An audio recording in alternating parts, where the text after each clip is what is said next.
All right, let's go to this story now. On a lighter note, that is, unlike many parts of the country, the media have been able to rely on the government to keep us afloat on water issues. That's because the Water Department's spokesperson, Sputnik Ratau, is always available and ready to help and answer some of our difficult questions. Well, today he is finally turning off the tap, so to speak. After an illustrious career, Ratau is retiring, and he joins me now in studio. Mr. Ratau, thank you very much for coming to eNCA. You know, when they told me that you're resigning from the Water and Sanitation Department, I started to think, in the 12 years that I've been a journalist, I don't remember who else I've spoken to at that department. How are you feeling about, finally closing this chapter? It's quite exciting. It's also something that says look back and just check yourself to see how far you've come. But it's a beautiful feeling. I think it's something that when you start work, you never think about. When I started working for government, for instance, I was nowhere near thinking about retirement, especially retiring in government.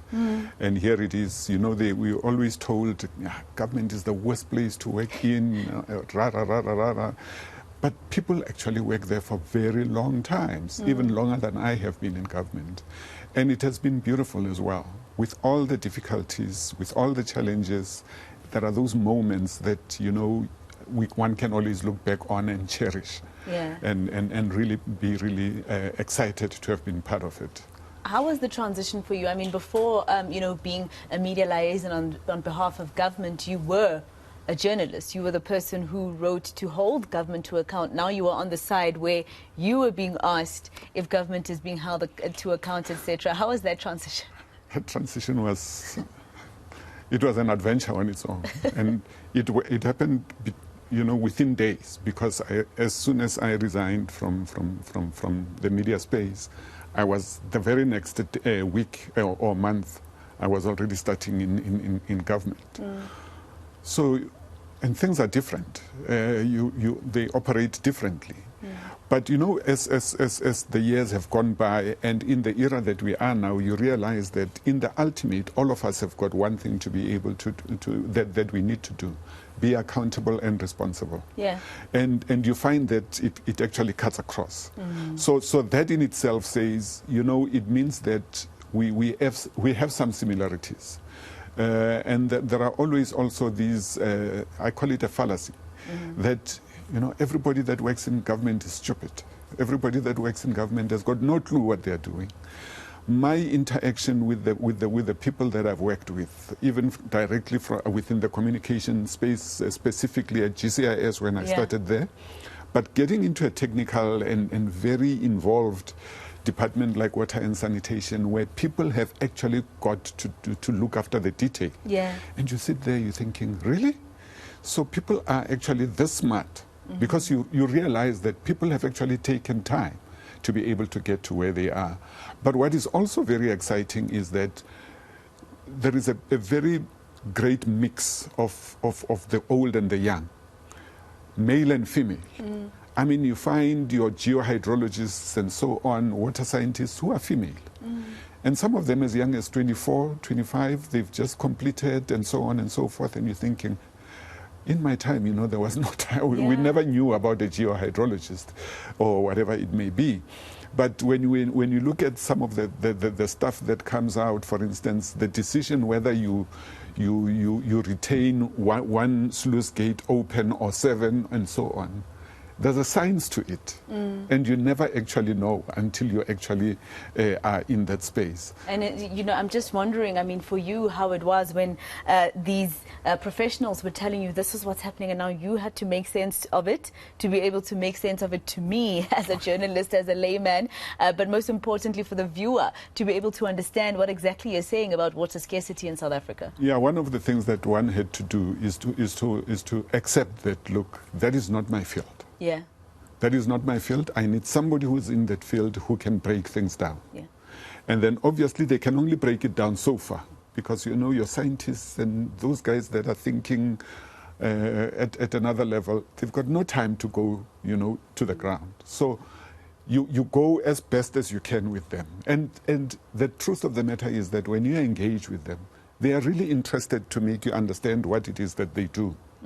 And then they are able to, even when you pick up a phone at a funny hour, because Masejo has called me and she wants this thing like in the next 10 minutes, and you call them at a funny hour, nobody will say to you, I don't want to answer your query.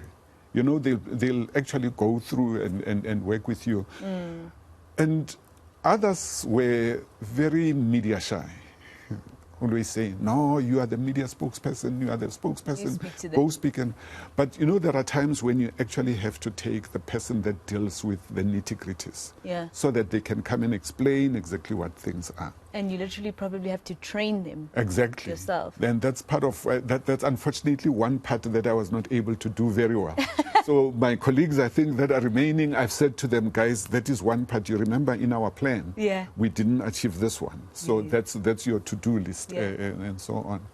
But also, you know, when you also have to have an understanding of what it is that you do. For instance, my understanding is that water and sanitation is about very basic services that speak to the need of very ordinary people. So you can't take that work lightly. Yes. You've got to be aware that whatever you do, at whatever level, whether it's an admin person who makes it a point that the scientist can go and measure, you know, you can have the car to go into a particular area at whatever time, because nobody will do everything.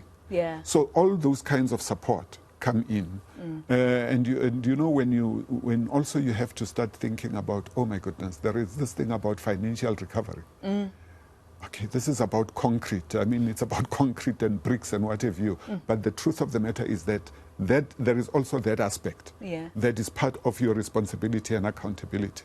Minister normally says, you know, even if I'm in Kuruman, remember we are there based on the fact that, you know, the taxpayer put money on the table for us. So you can't go there and not be able to come back and say what it is exactly that you were able to do. But another thing that was always fascinating for me, and I always had fights with my colleagues in the international side of the work that we do. And you know, where one of my colleagues thought I actually had a thing for her because I always complain about her not giving us the information. And I say, but we have to report. You know, we have to say what it is that, why do you have to go to Amsterdam? You know, and spend 5 days there. Oh, so she thought you were targeting her. Yeah, because no, when you don't want to, and I'm saying, no, that's not the issue. We have a responsibility to the taxpayer. We have to report back. We have to show that, you know, when our colleagues go out, or whether on an exchange or whether for whatever reason, whether for a conference, but what is the ultimate benefit for the country? You know, I like the fact that you brought that up, because I was going to, you know, talk to you about that particular issue. Things have changed in this area compared to when you started, and I like the fact that you're mentioning things like accountability across, right? Even with the media, etc., accountable to the people that we represent, right? Or the people that have put us in office in terms of government, etc. There's a difference right now. You know, I'm sure you heard when I introduced you that I said you were always readily available for our calls and to answer all our sometimes tough questions. Sometimes we'd fight with you on air and then I'd call you the next day and say, I need you again, and you come on air. You know, there are some spokespeople, you know, in government who have a grudge. And, you know, they'll even go on Twitter and express this about certain media houses or certain journalists, etc. You know, what's the advice that you have in terms of how things have changed right now with spokespeople feeling like they don't have to actually answer to the media and, in turn, answer to the public? In fact, we have had that discussion amongst ourselves. And one of the things that for me actually stands out is that if I don't answer to the people that are difficult, then what am I doing? You know, people will say to you, no, you know, these questions from Daily Maverick, you know, those eNCA people and what have you. And I'm like, if you don't go and engage those people, those negativities will continue. Is that what you're looking for? But that doesn't help anybody, because you are leaving them the poorer in terms of information, and you are messing up the image of government by not sharing information. So one of the things that I believe is that as spokespeople, we have the responsibility to share information, whether it is good or bad. You know, there was a time when we had to fight fires about things that didn't go well, Guyana is not progressing and what have you. If you hide under the table, people will go and find their own things. Yeah, and people will make up their own Will minds. make up their own minds. But if you go out and sometimes you mustn't be shy to say, you know what, I don't have that information now, but I know that. But also it is a question of, are you actually going to go back once you've got that information? Are you even going to look for that information? Because if you don't go back, then there's a vacuum and somebody will fill it with something else. And so it has been that kind of thing. And I would love to believe that with progress, we would all have the basic understanding that it is about responsibility. Yeah. Why am I there?